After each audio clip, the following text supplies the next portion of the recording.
Jacksons. Now, of course, I told y'all that in the previous video, it's going to be the part one of Khosi's long 1 hour, 40 minutes interview session with Podcast and Chill with Mac G. And I must tell you, I'm here to stir tables. Now, continuing on that, Khosi was asked, like, initially in the show when they were pairing and all that, and how the show was going, which pair do you think was going to leave first? And, which pair did you didn't really see any prospect with?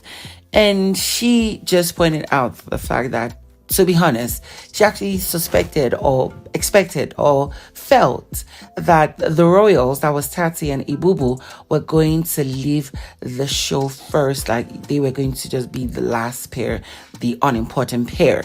And then, of course, she went on to talk about what's his name, Justin. And according to her, right, Justin is like the most rebellious housemates, because he would want to question some things that Big Brother would say or do, and not everything stood in the same path as he would want them to stand. But of course, since he's not the organizer of the show, he was like, well, whatever, let's just do it anyways. But he was quite outrightly rebellious. Now, for her, she says that she was not rebellious, mostly because she's like, she signed a contract and she was going to follow through, even though towards the last 2 or last 3 weeks in the show, she was like getting tired and giving up, like whatever happens. She was just like, oh my God, especially when the alarms were going to go on every morning with different sounds of animals or humans screaming. She just really got exhausted by it. Now, of course, she went on to throw Yemi under the bus when she said like she had the best kiss. Wait, did she throw both Yemi and her boyfriend under the bus? Oh my God, Khosi. She said she had the best kiss of her life in the show. And now she said, yes, she kissed 3 people. That was Yemi, Black Boy, and Thabang. But the best kiss was with Thabang. And now, this was because they've wanted to do it for such a long time. They've been craving and wanting each other, but they didn't have the opportunity because she was with someone, and that was why the kiss didn't go on. And even further, she said like the kiss was intense, it was perfect, it was good, it was just everything you might think or want to call it. But even more is the fact, you know what, let me not even say it now yet, let me just go on with the way I wrote it down. Now, she went on to say that she actually did it with the bank.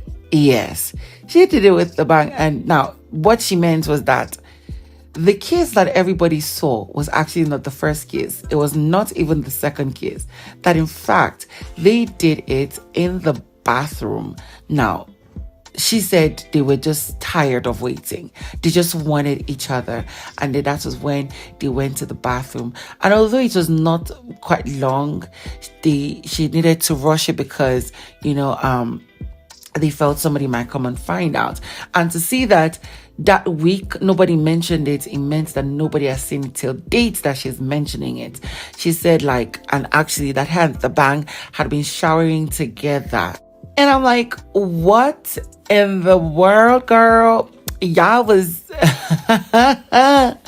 so girl, tell us, because Mac G was not holding back. Like, what happened there?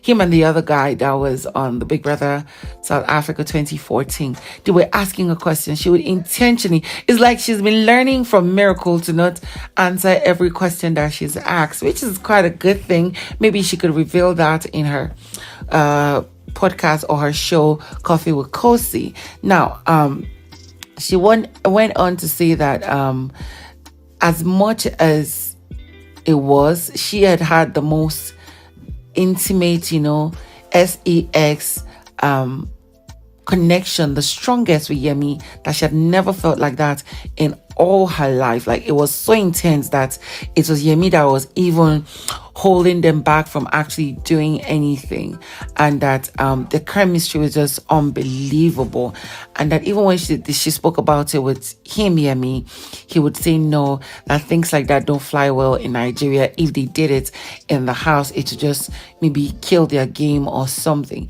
That it was just self-control. And she said at some point she had to even control herself too, because she's quite a spiritual person. So having to have such intimacy comes with, like, you know, a certain level of acceptance that, okay, she was ready to go with it for her spiritual sanity. I'm like, girl, we know that Yemi would have done it 1,000 times. So y'all just let it be.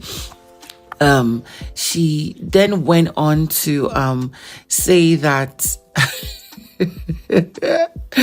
that a lady did it twice with two different guys. And we know that she was referring to Nelisa, but she didn't want to call names. Now, this was the show organizer who mentioned that and asked her to call names. She said she knows about that of Meili, but they were all suspecting that the second person she did it with was Thabang. And I'm like, okay, wow. Now, she also, at some point, I felt this was a lie, because she began to talk about how she wasn't interested in what Yemi and Blue Ava did or were doing even outside the house. And I'm like, girl, you're lying. Now, she said that she doesn't talk to Blue Ava, and that, you know, she didn't really have any issues with Blue Ava. She really had issues with the guy she was with, which was Yemi. And I'm like, girl, you cornered Blue Ava to talk to her in the dressing room. Blue Ava walked out on you. You've cornered Yemi to stop talking to Blue Ava. You've hinted on Blue Ava that Yemi was your one and only. Yemi was yours and no one else's. So why are you saying that? But anyways, moving on from that, it got more interesting when she revealed that her and Yemi literally slept on the same bed for 2 months. So obviously she felt it, she touched it, and that Yemi is packing a big stuff. I'm like, girl. Okay. Now, I don't know what's your definition of packing a big stuff, but is it that stuff that you touched when he was telling you how rigid it was in, I think, the dressing room and in the room? And then we saw that it was obviously on a tension. Girl, that's not big. It's not so big. Wait, guys. This is not me saying that Lady Jackson has been taking big stuff. But I'm like, it's just average, maybe average big, but girl, wisdom bigger. Oh my God. Yes, a lot of you be like, but Lady Jackson, we thought you're a man. But when it is on this show, I am a woman, so I gotta play the part. Anyways, Khosi revealed that if she was to marry one, sleep with one, kill one, she would get married to Miracle. And then she was denying or not wanting to respond as to who to pick for, sleeping with or getting intimate with. Her manager had to pick that she was going to be with Thabang intimately, and then shoots the other person away. But it is what it is. Now, this was because she had said that she was in love, or she loved Thabang. And then, of course, now she went on to expose Miracle. And I'm like, is that what Miracle was doing with what's her name, ipeleng, when he said that she should just pick where she wanted to stay, Nigeria or South Africa and stuff? She said she didn't know that Miracle had money until started flaunting it in her face that, after the show, they were going to be together. He was going to pick her in his G-Wagon. And she was like, oh, please, blah, blah, blah, blah.